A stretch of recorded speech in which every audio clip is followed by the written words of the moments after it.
Breaking news చూస్తున్నాం. Telangana DGP ఎదుట ఇవాళ భారీగా మావోయిస్టులు లొంగిపోయినట్లు తెలుస్తోంది. మావోయిస్టు కేంద్ర రాష్ట్ర కమిటీ సభ్యులు లొంగిపోయే వారిలో ఉన్నట్లు సమాచారం. డీజీపీ శివధర్ రెడ్డి ఎదుట దాదాపు 30కు పైగా మావోయిస్టు అగ్రనేతలు లొంగిపోయే అవకాశం ఉన్నట్లు చెబుతున్నారు. దానికి సంబంధించిన బ్రేకింగ్ న్యూస్ మనం చూస్తున్నాం. డీజీపీ ఎదుట మావోయిస్టు అగ్రనేతలు భారీగా లొంగిపోనున్నట్లు సమాచారం అందుతోంది. ఇవాళ దీనికి సంబంధించి అంటే కాసేపట్లోనే వారంతా లొంగిపోనున్నట్లుగా అప్డేట్ మనకు తెలుస్తోంది. మావోయిస్టు కేంద్ర రాష్ట్ర కమిటీ సభ్యులు లొంగిపోయే వారిలో ఉన్నట్లు సమాచారం. డీజీపీ శివధర్ రెడ్డి ఎదుట దాదాపు 30కి పైగా మావోయిస్టు అగ్రనేతలు లొంగిపోయే అవకాశం ఉన్నట్లు చెబుతున్నారు. రైట్, ఇదే విషయంపై మరింత సమాచారం మా ప్రతినిధి కిరణ్ మనకు అందిస్తారు. కిరణ్, ఇటీవల కాలంలో మనం చూస్తున్నాం చాలా పెద్ద ఎత్తున ఇటు మావోయిస్టులు లొంగిపోతున్నారు. అయితే ఇవాళ కూడా 30కి పైగా మావోయిస్టులు లొంగిపోతారని సమాచారం అందుతోంది. మీ వద్ద ఉన్న అప్డేట్స్ ఏంటి?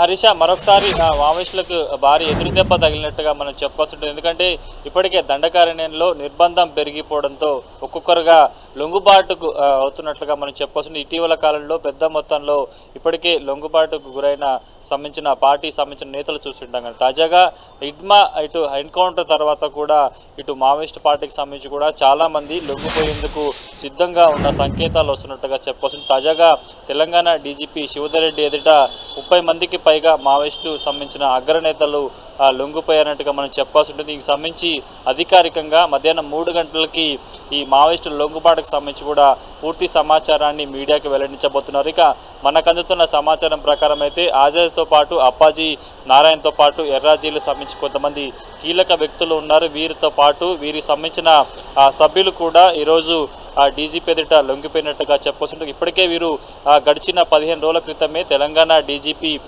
ఎదుట లొంగిపోయేందుకు అందుకు సంబంధించిన ఏర్పాట్లు కూడా చేసుకున్నారు. గడిచిన కొద్ది రోజులుగా వీరు పోలీసుల హ్యాండర్లోకి వచ్చినట్టుగా మనకైతే కొంత కీలక సమాచారం అందుతున్నట్టుగా చెప్పొచ్చు. ఎందుకంటే గడిచిన కొద్ది రోజుల క్రితం ఇటు ఏపీలోని చోటు చేసుకున్న హిడ్మా ఎన్కౌంటర్ తర్వాత కూడా ప్రస్తుతానికైతే కొంత మావోయిస్ట్ పార్టీకి సంబంధించిన వారు కావచ్చు, కింద రాష్ట్ర స్థాయిలో వివిధ జోన్లలో పనిచేసే సంబంధించిన మావోయిస్ట్ పార్టీకి సంబంధించిన సభ్యులంతా కూడా ఒక్కొక్కరుగా లొంగిపోతే మనకి బాగుంటుందన్న ఉద్దేశంతో కూడా ప్రస్తుతానికైతే వారంతా లొంగుబాటుకి ముందుకు వస్తున్నట్టుగా మనం చెప్పుకొస్తుంది. ఇప్పటికే ఛత్తీస్గఢ్లో పెద్ద సంఖ్యలో కూడా మావోయిస్టుల లొంగుబాటు కొనసాగుతున్నట్టుగా మనం చెప్పాల్సి ఉంటుంది. ఇక పూర్తి స్థాయిలో హిడ్మా, ఎందుకంటే మావోయిస్టు పార్టీకి చాలా కీలకమైన వ్యక్తి హిడ్మా. అతడు ఏదైనా సంబంధించిన చేయాలంటే కూడా వ్యూహరచనలో సిద్ధాస్తుడు. అలాంటి వ్యక్తే ఇక్కడ దండకారణ్యం సంబంధించి ముఖ్యంగా స్పెషల్ జోన్ సంబంధించిన దండకారణ్యంలో ఆయన చాలా కీలక వ్యక్తిగా ఉన్నాడు. అతడే అక్కడి నుంచి ఇతర ప్రాంతానికి వెళ్లేందుకు క్రమంలో కూడా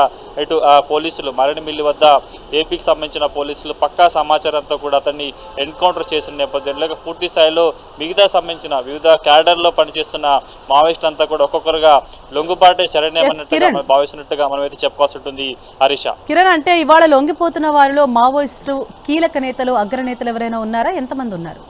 మనకు అందుతున్న సమాచారం ప్రకారం అయితే ఆజాద్తో పాటు మరికొంతమంది కీలక వ్యక్తులు ఉన్నట్లుగా కొంత ప్రాథమిక సమాచారం అందుతుంది. ఎందుకంటే ఈ మావోయిస్టు కేంద్ర కమిటీ సభ్యులు కూడా కొంతమంది ఉన్నట్లుగా తెలుస్తుంది. కాబట్టి పూర్తి స్థాయిలో ఎంతమంది ఉన్నారు, ఇందులో సెంట్రల్ జోన్ సంబంధించిన వారు ఎంతమంది ఉన్నారు కొంత సమాచారం అయితే రావాల్సి ఉంటుంది. మనకు అందుతున్న ప్రాథమిక సమాచారం ప్రకారం అయితే ఆజాద్తో పాటు అప్పాజీ నారాయణతో పాటు ఎర్రాజీ వంటి కొంతమంది కీలక నేతలతో పాటు వీరికి సంబంధించిన సభ్యులు సుమారుగా 30 నుంచి 37 మంది పైగా ఉండే అవకాశం ఉన్నట్టుగా వీరికి సమాచారం అందుతుంది. పూర్తి స్థాయిలో ఇంకా వీరే కాకుండా గతంలో ఇప్పుడు ఎందుకంటే కొద్ది రోజుల క్రితం చోటు చేసుకున్న ఈ ఎన్కౌంటర్ తర్వాత కూడా దీనికి సంబంధించి దేవ్జీ అనే వ్యక్తి కూడా పోలీసుల అదుపులో ఉన్నట్టుగా కొంత సమాచారం. ఎందుకంటే దీనికి సంబంధించి ఏపీ పోలీసులు ఖండించే ప్రయత్నం చేశారు, తమ వద్ద ఎవరు లేరంటూ కూడా చెప్పారు. కాబట్టి పూర్తి స్థాయిలో ఈరోజు తెలంగాణ డీజీపీ ఎదుట లొంగిపోతున్న వారిలో ఆజాద్ టీం ఎక్కువ మంది ఉన్నట్లుగా తెలుస్తుంది. కాబట్టి వీరే కాకుండా మరికొంతమంది ఉన్నారా లేదన్న కొంత ప్రాథమిక సమాచారం రావాల్సింది. ప్రస్తుతానికైతే మనకు అందుతున్న సమాచారం ప్రకారం అయితే